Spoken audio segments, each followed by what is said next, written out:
যা দিতে চাইছিল তার কোটি গুণ বেশি পেয়ে গেছে। ঠিক হাসান হোসাইন জান কেন দিছেন? আহলে বাইত কেন কারবালায় লুটা গেছে? উনাদেরকে বলা হয়েছিল আপোষ করো, আল্লাহ আল্লাহর রসুলের হুকুমের সামনে আপোষ করে দাও, আমাদের সাথে আপোষ করো, রাখো আল্লাহ রসুলের হুকুমকে একদিকে, আমাদের সাথে আপোষ করো। তো বলছে না, জান দিতে পারি, আপোষ করতে পারি না। বলেন আমরা যারা হোসাইনি হোসাইনি করি, হোসাইনের জানই তো গেছে সেজদায়। আপনি কতটুকু নামাজ পড়েন? হোসাইন তো নামাজ পড়া অবস্থায় মারা গেছে। এই জন্যই তো হোসাইন 3 বদদোয়া করছিল, 3টা কাজে লেগে গেছে। প্রথম বদদোয়া করছিল, আল্লাহ আমার নানার চোখের শীতলতা এদের থেকে ছিনায় নিয়েন, এরা আমাকে ডাইকাই না হত্যা করলো। এই জন্য দেখবেন যারা হোসাইনি হোসাইনি করে, ওরা হোসাইনি হোসাইনি করে, নামাজ ওদের জীবনে নাই। পড়লেও মাত্র 3 ওয়াক্ত পড়ে, 2 ওয়াক্ত পড়ে না। কয়েকত পড়ে? 3 ওয়াক্ত পড়ে, 5 ওয়াক্ত পড়ে না। দ্বিতীয় বদদোয়া করছে, আল্লাহ কোরআন ওদের থেকে উঠায় নিন। এই জন্য যারা হুসাইনি হুসাইনি করে, ওই দুনিয়ায় কোনো হাফেজে কোরআন নেই। চ্যালেঞ্জ, কোনো হাফেজে কোরআন নাই। তৃতীয় হয়েছে, আল্লাহ আমার নানার হাউজে কাউসার থেকে এদেরকে বঞ্চিত করেন। ওটা দেখার বিষয়, কিয়ামতের দিন দেখব। মনে হয় ওদের জন্যই হাদিস লেখা হয়েছে, সুহকান সুহকান লিমান দাইয়ারা বাদি, দূরে সরো যারা আমাকে সামনে রাখো না, অন্য কিছুকে সামনে রাখছো। তো সত্য এটাই, সত্য। উম্মতের দুরবস্থার কারণই এটা, যে উম্মত আমল তো করে কিন্তু নবীর আদর্শ মতো করে না। কিন্তু হুকুম ছিল আমল বেশি দরকার নেই, যতটুক করো অতটুক নবীর আদর্শ মতো করো। কেননা এক করলেই তো 10, এক করলেই রিকভারি হইতে তো সময় নিবে না। কেননা গুনাহ তো 10 লেখা হয় না, গুনাহ কত লেখা হয়? কত সুন্দর উদাহরণ দিয়ে বুঝাইছে। আর কেমনে বুঝাবে? বলছে প্রত্যেক নামাজের পরে 10 বার সুবহানাল্লাহ, 10 বার আলহামদুলিল্লাহ, 10 বার আল্লাহু আকবার পড়ো, তো 30 বার। 5 ওয়াক্তে হবে 150 বার, সওয়াব মিলবে 1500। ঘুমের সময় পড়ো 33 33 34 100 বার, সওয়াব মিলবে 1000 বার। 10,000 আর 1000 2500। তারপরে বলছে তোমাদের ভিতরে কে 2500 গুনাহ করার ক্ষমতা রাখে? এই মজলিসে বলুক না যে 50টা গুনার নাম বলুক কেউ, ওরে ক্যাশ 10,000 টাকা পুরস্কার দিব আমি। পারবেন কেউ 50টা গুনার নাম বলতে? হাফ সেঞ্চুরি পারবেন? কে নিতে রাজি আছে এই চ্যালেঞ্জ? নগদ দিয়ে দিব, কিন্তু নগদ। এটা মনে করেন না যে হুজুর দেখা যাবে, টাকা নাই। 50টা গুনার নাম জানি না, 2500 গুনাহ করতে হবে।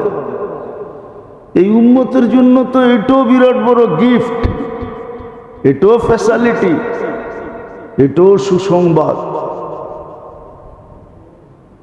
এটাও আল্লাহর পক্ষ থেকে বিরাট বড় মেহেরবানি, এহসান, দয়া, যে গুনাহকে বাড়তে দেন না, একের উপরে ব্রেক লাগায় দিয়েছেন। এক গুনাহ লেখা হবে, কিন্তু নেক কত কত?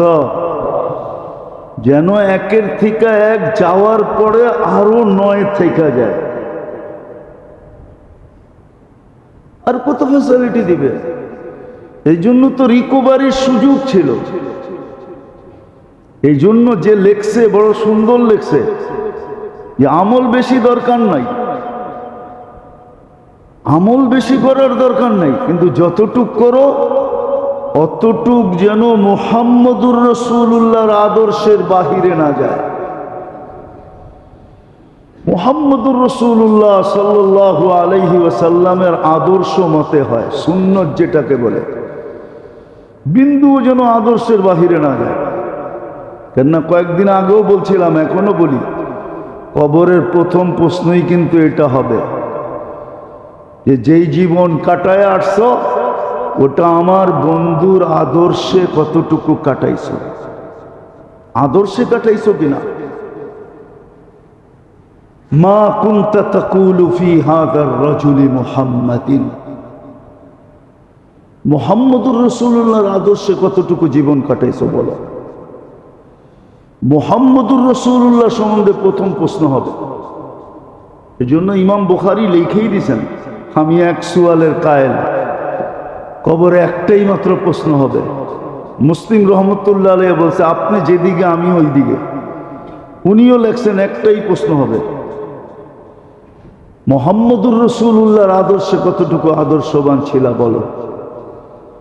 কেননা আমার গ্যারান্টিও তো ছিল, ইন তুতিউ তাহতাদু, আমার বন্ধুর আদর্শে আদর্শবান হলে আমি তোমাকে টোকায়া হেদায়েতের মালা পড়ায়া দিব। তোমার টোকাইতে হবে না, হেদায়েত তোমার তালাশ করতে হবে না, হেদায়েত তোমাকে তালাশ করে গলা জড়ায়া ধরবে। মান আতা আর রাসূল ফাকাদ আতা আল্লাহ, আমার বন্ধুর আদর্শে আদর্শবান হইলেই আমি তোমাকে গলায় লাগায় নেব। তুমি আমাকে মানলে এই কথার সার্টিফিকেট দিয়া দিব। ইন কুনতুম তুহিব্বুনাল্লাহ ফাত্তাবিউনি ইউহিব্বুকুমুল্লাহ ওয়া ইয়াগফির লাকুম যুনুবাকুম। আমার বন্ধুর আদর্শের আদর্শবান হইতে দেরি, আমি তোমার গুনাহগুলাকে মিটায় দিতে, ছড়ায় দিতে, মুছা দিতে, দূর করে দিতে দেরি করব না। তোমার আমলনামায় কোনো গুনাহই থাকবে না, সব মুছা যাবে, সব ধুলিস্যাৎ হয়ে যাবে। আমলনামাটা বিলকুল ক্লিন থাকবে, কোনো গুনাহ নাই। এমনকি ফেরেশতা পর্যন্ত তাক লাগা যাবে, আল্লাহ গুনাহ তো নাই, সম্ভব কি কইরা? মানুষ আবার গুনাহ নাই, সম্ভব হলো কি কইরা? আল্লাহ ফেরেশতাদেরকে বুঝাবে এই পদ্ধতিতে এদের গুনাহ ঝরে গেছে। নাইলে কেউ কোরআন কেন বলতো ইয়াতবাউ সাইয়্যাতুল হাসানা, গুনাহ হয়ে গেল সাথে সাথে নেক করো, ইয়ামহু, আমরা মিটায় দিব, সাথে সাথে মিটা যাবে। আমল তো বেশি দরকার ছিল না, কিন্তু ওই যে বললাম রুগী আগের থেকেই তো রুগী হয়ে আছে, আমল সঠিক করবে তো করবে কোত্থেকা? সারাদিন কাটে প্ল্যানে আর প্রোগ্রামে, প্ল্যান প্রোগ্রাম সারাদিন করতে থাকে, এই দুনিয়ার প্ল্যান আর দুনিয়ার প্রোগ্রাম। কাকে মারবে, কাকে ধরবে, কাটটা সিনাবে, কাটটা খাবে, কাটটা লুটবে।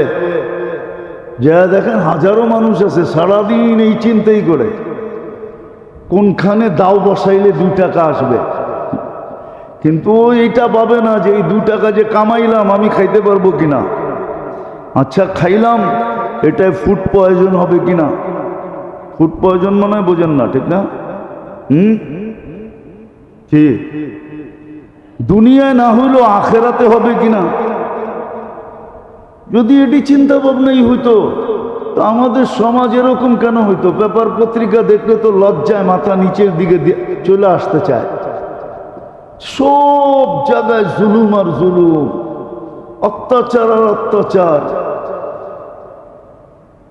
আবার রাগ হয়ে যায় কিনা, রাস্তাঘাটে চলতে তৈব চান্দা আর চান্দা।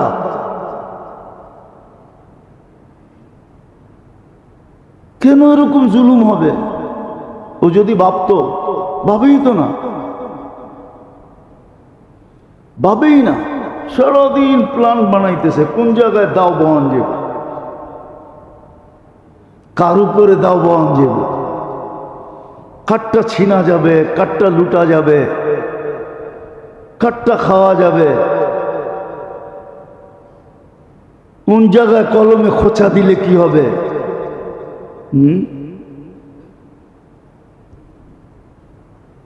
সারাদিন প্ল্যান প্রোগ্রাম চলতেছে, অস্থায়ী এই ক্ষণস্থায়ী দুনিয়া নিয়ে, যেটার একটা মুহূর্তের গ্যারান্টি কেউ দিতে পারবে না। পারবে কেউ গ্যারান্টি দিতে? যে সূর্য ডুবতে দেখুন, কত মানুষে তো উঠন্ত সূর্যের ভিতরে কবরের নিচে মাটির নিচে চলে গেছে, ও সূর্য উঠন্ত দেখছে, দেখতে দেখতে দেখতেছে যে আমি মাটির নিচে চলে যেতেছি। কত দশকৃত আল্লাহ সূর্য উঠা অবস্থায় মাটির সাথে মিশাইয়া দিছে।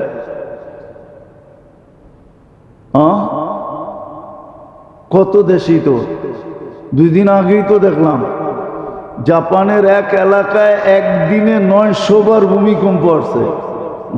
কতবার? কতবার? আপনার এখানে যদি আসে 900 বার না 9 বার যদি আসে, ওরা বলে ঘুমাইতে পারতেছে না, ও ঘুম উড়া গেছে। গাছ ব্যাপার উঠান, আপনারও তো ঘুম উড়া যাবে।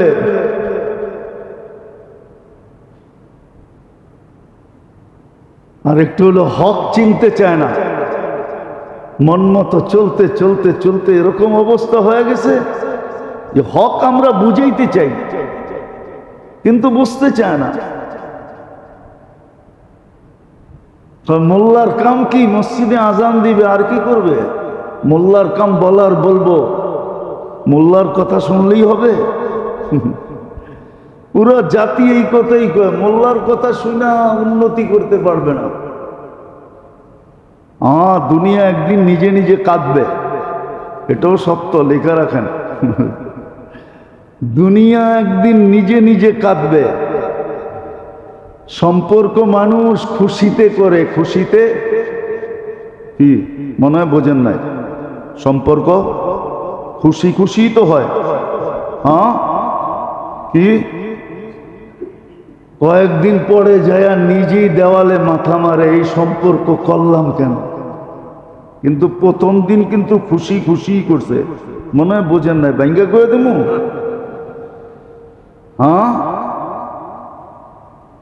কয়েকদিন পরে যা দেওয়ালে ঠিকই মাথা মারে যে এই সম্পর্ক করলাম কেন। সম্পর্ক মাথা মারে দেওয়ালে। দুনিয়ার উন্নতি একদিন মানুষই দেওয়ালে মাথা মারা বলবে এই উন্নতি করলাম কেন। উন্নতি সারা দুনিয়াকে একদিনে গুটায় দিবে। একটা উদাহরণ দিলে বুঝবেন। এখন অনলাইনের দুনিয়া, ঠিক না? ব্যাংকিং শ্যাংকিং কাগজপত্র কি সব অনলাইন। কি অনলাইন? কি বুঝান না আমারে? সব কম্পিউটার, ঠিক না? সফটওয়্যারে, ঠিক না? সব কি কাল সকালে যদি ঘুমের থেকে উঠা দেখলেন যে সফটওয়্যার সিস্টেম দুনিয়ার থেকে বিলুপ্ত হয়ে গেছে,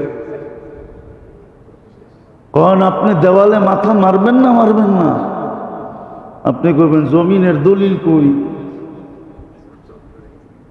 দোকানের ডকুমেন্টস কই, আমার ব্যাংকের টাকা কই, ফ্ল্যাট কিনলাম এটার কাগজ কই, কিচ্ছুই তো পাইবেন না। সব তো সফটওয়্যারে ছিল। দুনিয়া বড় বলছে সফটওয়্যারে, তারপরে তো দেখা যাইব কিচ্ছুই পাইবেন না। পাইবেন খুঁজা? দেখানোর জন্য বলতেছি না। তারপরে দেখবেন যে প্লাস্টিক প্লাস্টিক হয়ে রয়ে গেছে, কিচ্ছু নাই এটার মধ্যে, জিরো। আমিও দেওয়ালে মাথা মারমু, এটা তো জিরো, কিচ্ছু নাই। কেন? কম্পিউটারই তো নাই, সফটওয়্যারই তো নাই, সব ফাঁকি হয়ে যাইব, সব এলে উন্নতি মানুষের দেওয়ালে একদিন মাথা মারাবে। দুনিয়া একদিন উন্নতির কারণে গুটায়া যাবে, নিজেই বোঝা যাবে। এখনই চিৎকার শুরু হয়ে গেছে, এখনই চিৎকার শুরু হয়ে গেছে। আচ্ছা বলেন তো, এটাকে কি মানবতা বলে? মানবতা অর্থ কি? আমারে মানবতার সংজ্ঞা বুঝান ডিকশনারি দিয়া। মানুষ মারার জন্য যত অস্ত্র তৈরি করছে, যত পাওয়ারফুল অস্ত্র তৈরি করছে, যত ব্যাপক অস্ত্র তৈরি করছে, বলেন কোন প্রাণী মানার জন্য করছে? তাহলে এটা কি মানবতার ভিতরে পড়ে? হ্যাঁ, ডিকশনারি কি মানবতা এটা বলে? যেই হারে ফিলিস্তিনে মানুষ মারতেছে, এটা কি মানবতা? হ্যাঁ, যেই দেশেই যে মারতেছে, এটা কি মানবতা? আমারে মানবতার সংজ্ঞা বুঝান আপনারা ডিকশনারি দিয়া। নিয়ে আসেন বড় বড় ডক্টরেটকে, ওরে বুঝাইতে বলেন আমাকে যে মানবতা কাকে বলে, এটার পরিধি কত বড়। বরং তো হাদিসে দেখা যায় মানবতা কাকে বলে, দেখামু একটা। হ্যাঁ, যুদ্ধের ময়দানে পানির জন্য চিৎকার দিছে, তো আপন ভাই পানি নিয়ে ছুটে গেছে, মুখে ডালবে, পাশের থেকে একজনের চিৎকার আসছে পানি। যে পানি নিয়ে গেছে সে যায় নাই, যার পানির প্রয়োজন ডাকে ভাই ছুটে গেছে, সেই অসুস্থ ভাই, ক্লান্ত ভাই, আক্রান্ত ভাই বলতেছে আমার চেয়ে মনে হয় ও পিপাসিত বেশি, ওর কাছে যাও। ওর কাছে গেছে, ওর মুখে পানি দিবে, তৃতীয় আরেকজনের আওয়াজ আসছে পানি। তো দ্বিতীয় ব্যক্তি বলতেছে আমার চেয়ে বেশি পিপাসিত ও, ওর কাছে যাও। যাইতে যাইতে দেখে তৃতীয় ব্যক্তি দুনিয়ার থেকে চলে গেছে। মন ভাঙ্গা মন নিয়ে দ্বিতীয়র কাছে আসছে, দেখে ও গেছে। আরো মন ভাঙ্গা নিয়ে প্রথম নিজের ভাইয়ের কাছে আসছে, দেখে ও চলে গেছে, পানির জায়গায় রয়ে গেছে। এটার নাম হলো মানবতা। এটা হলো মানবতার চিত্র। যদিও ওলামা বুঝাইতে পারে না, আমরা বুঝাইতে পারি না, দুনিয়া বোঝে না। এটা হলো মানবতার ডিকশনারি হিসাবে চিত্র, এটার নাম মানবতা। মানবতা কি এটার নাম? মানবতা কি এটার নাম? ঘুরায় কইলে আবার অন্যদিকে চলে যাবে। বললে তো বলা যায়, কিন্তু অনেকজনে আবার উল্টা ব্যাখ্যা লয়ে যাবে, বলবে উনি বিরুদ্ধে চলে গেছে। এটার নাম মানবতা? মানবতা তো এটার নাম না, যে মানুষ মারার জন্য অ্যাটম বোম, এক দেশ এক বোমে শেষ। এটার নাম মানবতা? এটা মানবতার বোম? তো যেটা বুঝাইতেছিলাম মেরে দোস্ত, আজকে মুসলমানদের দুরবস্থা এই জন্য। অথচ আমল তো বেশি করার হুকুম ছিল না, যে আমল 7 দিন করো। বলবেন আপনি একটা পাইলেন কোথেকে? চলেন আর একটা হাদিস দিয়া বুঝাই। আল্লাহর রসুল ঘরে নাই, 3 জন আসছে, আইসা ঘরের বাহিরের থেকে বলতেছে আল্লাহর রসুলকে পান নাই। তো 3 জন আপসে যুক্তি করতেছে, শুন আমি সারা রাত্র ইবাদত করব, ঘুমাবো না। আরেকজন বলতেছে আমি সারা জীবন রোজা রাখবো, একদিনও রোজা ছাড়ব না। আরেকজন বলতেছে আমি বিয়ে শাদী বিলকুল করব না, জীবনে বিয়ে শাদীর কাছেও যাব না। আল্লাহর রসুল কিন্তু পিছনে আড়াল থেকে শুনতেছেন।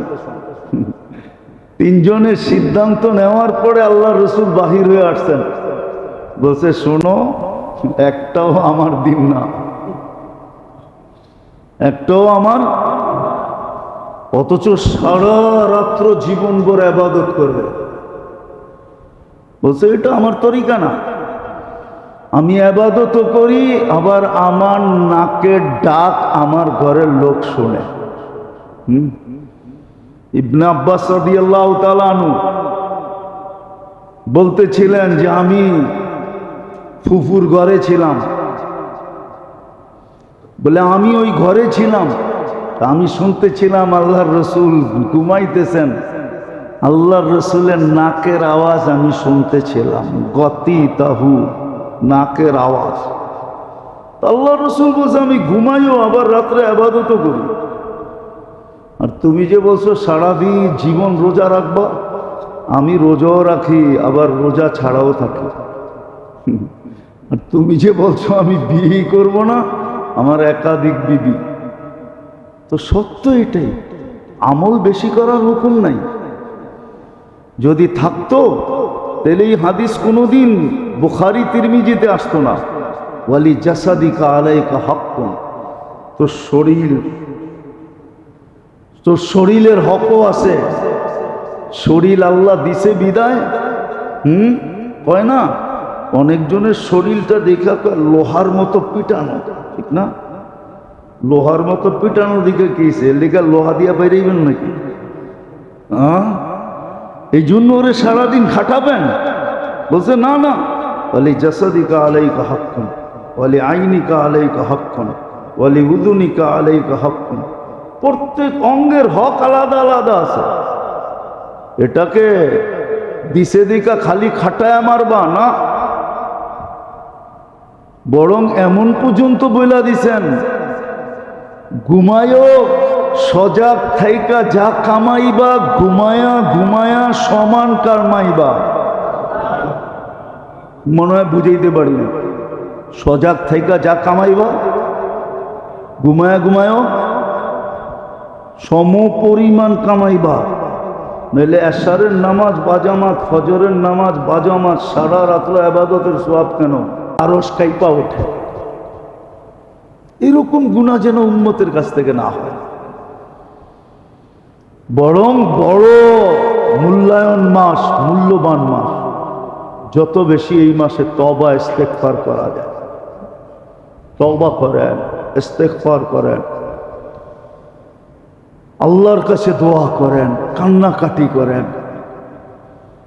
হইতে পারে এই মাস যদি উম্মত যেইভাবে কাটানের ওইভাবে যদি কাটাইতে পারে, তাহলে পরের মাসে সূর্য হয়তো নতুন কিছু নিয়ে উঠতে পারে।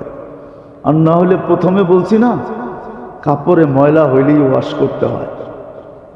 ময়লা হইলেই কি করতে হয়? ওয়াশ করতে হয়। আর দাগ না উঠলেই নামি দামি কেমিক্যাল ডালতে হয়। আল্লাহ আমাদেরকে ওয়াশ করতেছেন, এমন না হোক যে দাগ উঠতেছে না, তখন এমন কেমিক্যাল ডালুক ওই কেমিক্যাল সইতেই না পারি। অনেক সময় দেখা যায় কেমিক্যাল এমন ডালছে, দাগ তো গেছে গেছে, লোকে কাপড়ও গেছে, লোকে লোকে কি দুয়া দেখে টান দিলেই ছিঁড়া যায়, টান দিলেই ছিঁড়া যায়। এরম না হোক যে আমাদেরকে ওয়াশ করতে যায় এমন কেমিক্যাল দিল যে উম্মতি শেষ। জালালি ওয়াজহি ওয়া আযীম সুলতানি আলহামদুলিল্লাহিল ওয়াহিদিল আহাদিস সামাদিল্লাযী লাম ইয়ালিদ ওয়া লাম ইউলাদ ওয়া লাম ইয়াকুল লাহু কুফুয়ান আহাদ। আলহামদুলিল্লাহি কুল্লাহু দিক্কাহু ওয়া জিল্লাহু সিররাহু ওয়া আলানিয়াতাহু আউওয়ালাহু ওয়া আখিরাহু সগীরাহু ওয়া কাবীরাহু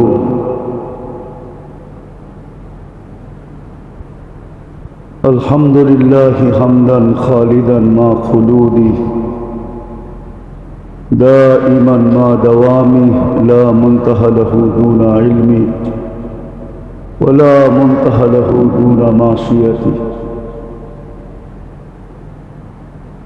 جل جلاله والصلاة والسلام على حبيبنا وحبيب ربنا مصطفى مجتبى لواء الحمد بيده يوم القيامة রাখা বেশি হক রাখি কেন মুসা আলাইহিস সালামের সাথে তো আমার সম্পর্ক বেশি উনিও রসুল আমিও রসুল উনিও কিতাবদারি আমিও কিতাবদারি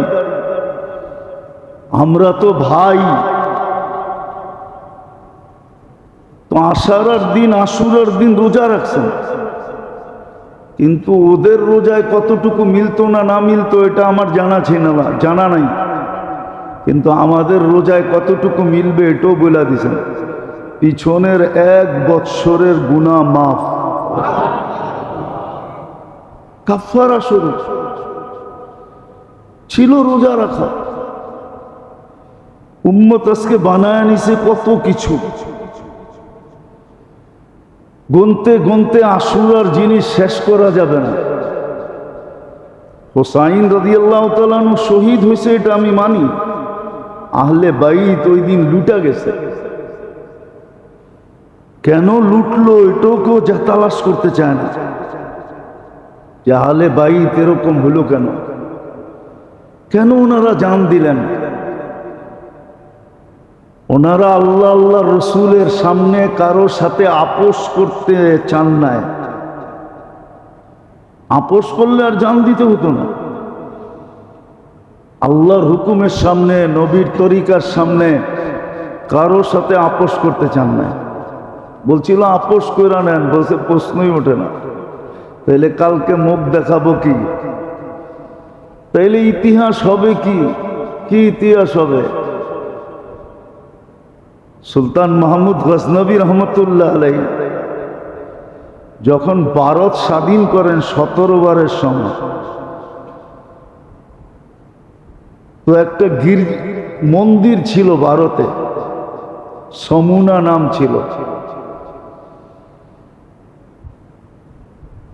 আসল স্বাধীন করার কারণ এটাই ছিল যে মুসলমান বড় নির্যাতিত ছিল বারবার খবর পৌঁছতে ছিল সুলতান মাহমুদ গজনবীর কাছে 16 বার হামলা করে উনি জিততে পারেন 17 বারের সময় জিতছে মন্দিরে যখন ঢুকছে তো হিন্দুরা বলতেছিল যে সব মূর্তি আপনি ভাঙ্গা ফেলান কিন্তু আমাদের এই বড় মূর্তিটা ভাঙেন না আপনি আর বিনিময়ে যত সোনা চাঁদি চাবেন আমরা আপনাকে দেয়া দেব তো ওনারও বুঝে আসছে যে একটা মূর্তি রাইখা দিলে অসুবিধা কি ওরা তো মুসলমান হবে না ওরা তো এমন মূর্তি বানায় পূজা করবে কিন্তু মনে মনে আয়াসকে জিজ্ঞাসা করছে আয়াস কি করব অফার তো আসছে সোনা চাঁদি দিয়া দিবে মূর্তির যতটি চাই ততটি সোনা চাঁদি দিয়া দিবে বলছে আমিরুল মোমিনিন বলছে সুলতান মাহমুদকে বলছে সুলতান আপনি যদি এটা না ভাঙেন আর বিক্রি করেন তাহলে ইতিহাসের পাতায় লেখা উঠবে আপনার নাম সনম ফরুশ আপনি মূর্তি বিক্রি করছেন আর আপনি তো মূর্তি ভাঙ্গার জন্য এটাকে স্বাধীন করছেন তাহলে ইতিহাসের পাতায় নাম উঠবে